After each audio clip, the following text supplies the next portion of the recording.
हाजिक खान जी, आपने सुना क्या कुछ कहा तिवारी जी ने। अब सवाल इसी बात को लेकर है कि अगर आप गए भी गरबा में, मान लिया हमने गंगा जमनी तहजीब का परिचय देने की कोशिश थी, नाम छिपाने की जरूरत क्या थी? अपने वास्तविक नाम से भी तो एंट्री ले सकते थे ना।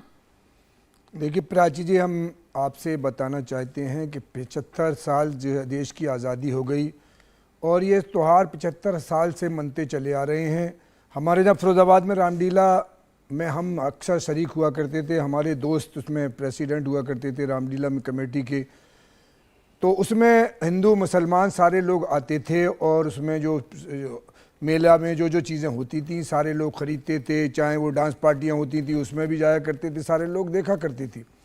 रही बात के पिछले 8 साल से हमारे देश के माहौल को ख़राब करके हमारे देश की गंगा जमनी तहजीब को जलाकर राख कर खरा जा रहा है। ये कह रहे हैं कि मुसलमानों पर पाबंदी लगनी चाहिए कि उनके यहाँ तो डांस है ही नहीं। मैं ये कह रहा हूँ कि इस्लाम ने इजाज़त नहीं दी डांस देखने की, लेकिन अगर मुसलमान देख रहा है तो उसकी जवाबदेही होगी। देख रहा है, अगर डांस को, पिक्चर हॉलों को बंद कर दिया जाए और फिल्मी इंडस्ट्रीज़ को बंद कर दिया जाए, मुसलमान सारे आर्टिस्टों को बैन कर दिया जाए, तो हिंदुस्तान का एक बहुत बड़ा बिजनेस जो हमारी फिल्म इंडस्ट्री से है ख़त्म हो जाएगा।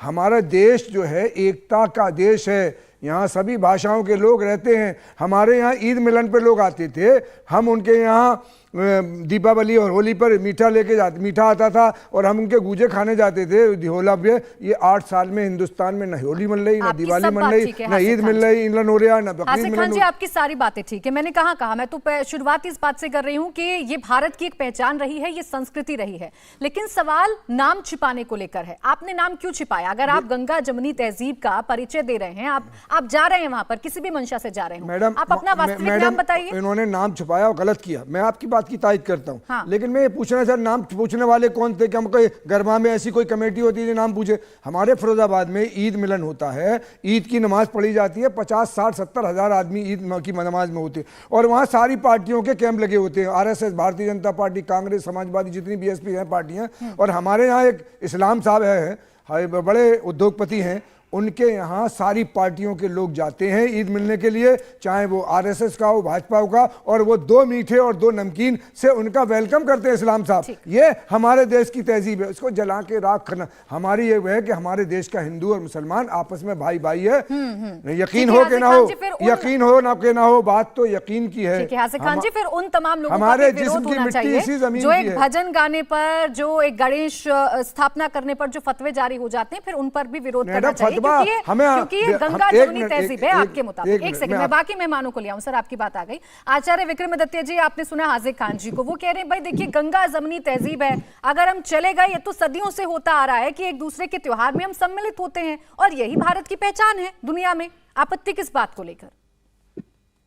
बिल्कुल तहजीब है, जिस प्रकार हाजी खान साहब बात कर रहे हैं। हिंदू यात्रा जब निकलती है, कावड़ यात्रा निकलती है, इनके इलाकों से तो घुसना मना होता है कि इस इलाके से निकलेंगे पत्थर मार दिए जाते हैं। आपने भी कवरेज की होगी तमाम यात्राओं की कि किस प्रकार से पत्थर मार दिए जाते हैं, जूठा पानी, गंदा पानी कावड़ियों पर फेंकते हैं। हाजी खान साहब वहां सो जाते हैं जाकर। अरे आपके यहाँ तो जिस प्रकार से भी हमारे तिवारी जी ने बताया कि हराम है भैया, गाना सुनना भी हराम है आपको। तो उसके बाद वहां पे आपको पता है गरबा, मुझे मतलब बता दीजिए गरबा का मतलब क्या है, गरबा और डांडिया का वास्तविक अर्थ क्या है? हाजिक खान साहब यहाँ बैठे हैं, केवल उसका अर्थ समझा दें कि इनको क्या समझ में आता है, अर्थ क्या है। उसके बाद मुझे कुरान में भी बता दें, कुरान की आयत मैं बता देता हूं इनको, कि जिसके अंदर कहा जाता है कि आप जिस प्रकार से इबादत करते हैं, जिस प्रकार से भूत परस्ती करते हैं, वो हराम हो जाता है इस्लाम के अंदर। उसके बाद भी आपको आगे एक बार बताता हूं, मक्का मदीना में कोई नॉन हिंदू चला जाए, नॉन मुस्लिम चला जाए, उसको क्या सजा दी जाती है, जरा बता दीजिए टीवी पर बैठकर। आप इतने बढ़िया स्कॉलर आज मिले हैं हमें कि जो हिंदू मुस्लिम गंगा जमुना तहजीब की बात कर रहे हैं, तो ये भी बता दीजिए कि आप मक्का मदीना में कोई व्यक्ति जो नॉन मुस्लिम है वो चला जाए, उसको सजा कितनी भारी दी जाती है और क्या किया जाता है। अभी एक यहूदी चला गया था, पूरी ढूंढ मच गई और उसके खिलाफ आप ही सभी लोग इकट्ठे हो गए कि गैर इस्लामिक है, कैसे चला गया वहां पर। आज ये बात कर रहे हैं, आपको पता है वहां जाकर वीडियो बनाए जाते हैं हमारी बहनों के, हमारी बेटियों के, और उसके बाद उनको ब्लैकमेल करते हैं आपके, और आपके बच्चों को पैसे मिलते हैं मदरसों से। इसके ऊपर कई स्टिंग हो चुके हैं, कई बार तथ्य सामने आ चुके हैं। ये हाथ जो उठा के हाजी खान दिखा रहे हैं, इनके दिमाग में सब कूड़ा भरा पड़ा है, इनको वास्तविकता सब पता है। यहाँ पर एक एक जो घर में ऑर्गेनाइज वे में जो खेल खेला जा रहा है। अभी एक लड़की थी जिसने बेसिकली हर हर शंभू गाना गाया था, हर शंभू गाना गाया था पूरे इस्लाम में, जिस प्रकार का तनाव मच गया, उसके घर पे पत्थर मार दिए। ठीक है आचार्य विक्रमादित्य जी, लेकिन फिर सवाल इस बात को लेकर है, इस तरीके से बवाल करना, एक सेकंड सर, एक सेकंड, इस तरीके से बवाल करना, वहां पर मारपीट हो जाना, गरबा जैसे माहौल को खराब कर देना, ये क्या जायज है?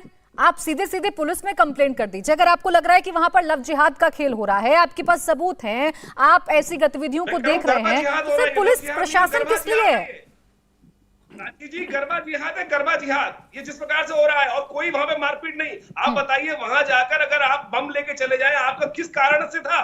क्या आपके कौन से जहां लिखा है गंगा जमुना तहजीब की बात कर रहे हैं, कहां लिखा है मुझे बताइए। मैं तो कहूंगा कि सबसे पहले उन मुसलमानों को भी, जो बच्चे गए थे वहां पर, आप लोग जिनको बच्चा कहते हैं, ऑर्गेनाइज कॉन्स्पिरेसी है, ऑर्गेनाइज खेल है। इंडिया टीवी हर वक्त हर जगह डाउनलोड करने के लिए सर्च करें India TV news Google play store या ऐप स्टोर पर।